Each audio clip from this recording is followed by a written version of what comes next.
Essa questão da teoria, da nova teoria monetária, é algo muito interessante, Vidor, porque ela está ganhando adeptos lá nos Estados Unidos por conta de economistas, professores que estão muito próximos do Bernie Sanders, que provavelmente vai ser o candidato do Partido Republicano, um dos candidatos, do Democrata contra o Trump.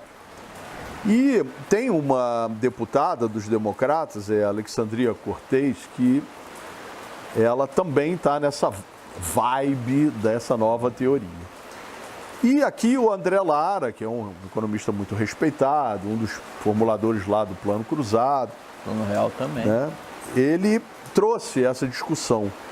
E é uma discussão que está encontrando aqui no Brasil também alguns economistas que gostam dessa conversa. E é uma teoria, Vidor, que ela é bem difícil da gente encaixá-la num país como o nosso.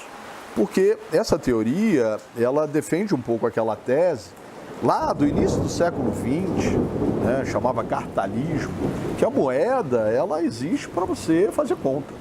A moeda é unidade de conta. E depois que você perdeu lá o padrão ouro, né? Então não tem mais lastro, virou moeda fiduciária, o Banco Central emite e você acredita nele. Então é um pouco o resgate disso. Só que para isso acontecer, tem aquela regrinha que a taxa de juros não pode ser maior do que o crescimento do PIB. Então o que você tem que fazer, na verdade, vamos fazer a taxa de juros menor do que o crescimento do PIB, porque aí você não vai ter déficit. Então, a dívida líquida sobre o PIB, né, converge para zero, e aí eu vou ter uma taxa de juros muito baixinha, perto de zero, eu posso imprimir à vontade que não vai ter problema. E aí o político vai adorar isso, porque tudo que ele quer é gastar e botar a maquininha para funcionar. E não vai ter problema, porque é só você ter lá um déficit condizente com o PIB potencial, né, a inflação basicamente nesse contexto é o descasamento entre a demanda agregada e o PIB potencial, e você combate a inflação com o imposto. Então, se a inflação estiver alta, eu desaqueço a demanda subindo o imposto, diminuo a renda disponível. Isso tudo pode funcionar num país onde a taxa de juros é perto de zero. Só que aqui no Brasil, você não vai conseguir esse tipo de argumento. Aqui, acho muito complicado. O próprio André Lara, no artigo dele, ele colocou ali umas coisas, olha, é isso, mas tem... E aí teve discussão lá na Casa das Garças, de Mar Baixo, e muita gente falando mal, né? Porque no fundo, Vidor, não é nada muito novo, é só uma nova roupagem para algo que já existe de alguma maneira na teoria, e que essa professora, Stephen Quinton, e o Randy Rawl, que também é um professor americano, que eles estão trazendo, olha, é muito tranquilo da gente fazer isso aqui nos Estados Unidos. Bota o Fed aí não vai dar problema.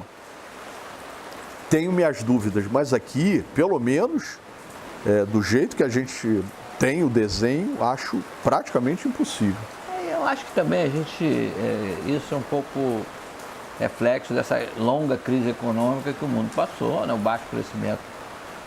Nós tivemos na Europa aqui recente, lá também eles estão recuando nas projeções, né? E ainda tem uma coisa muito grave, Vidor, que é o seguinte, os bancos centrais, na Europa, essa questão do Brexit é insolúvel, não tem solução. A não ser que ele volte atrás.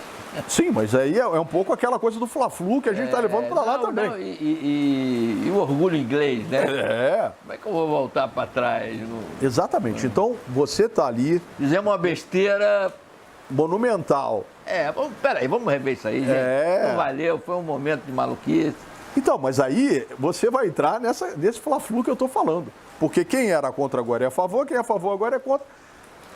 Essa questão do Brexit, eu não consigo ver uma solução a contento. O Banco Central Europeu, ele entrou numa cilada.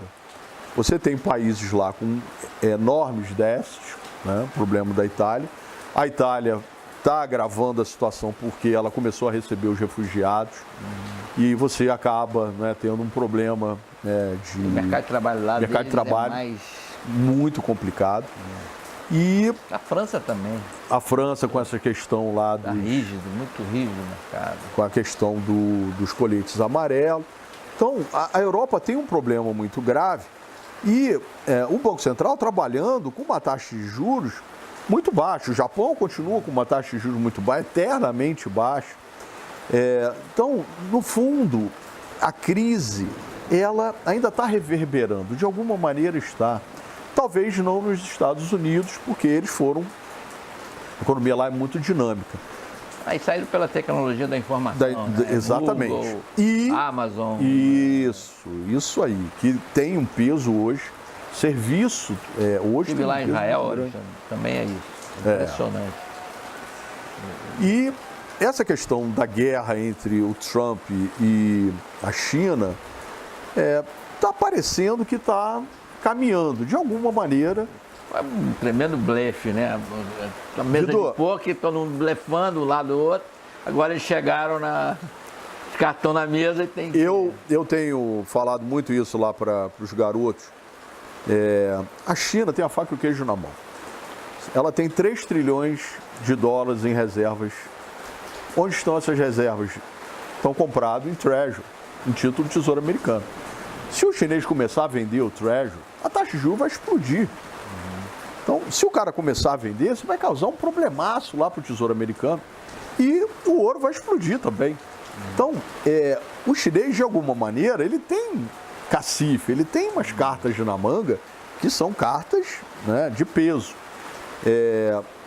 E eu acho que o Trump, nesse momento, eu acho que ele está mais preocupado em tentar fazer a questão do muro, porque era uma promessa muito forte de campanha, que ele não conseguiu e ele vai tentar a reeleição, e está deixando essa questão da China. Está comprando a briga com o Fed, né? Está dizendo que o Fed está atrapalhando a economia e está dando um pouco de corda para resolver a questão com a China.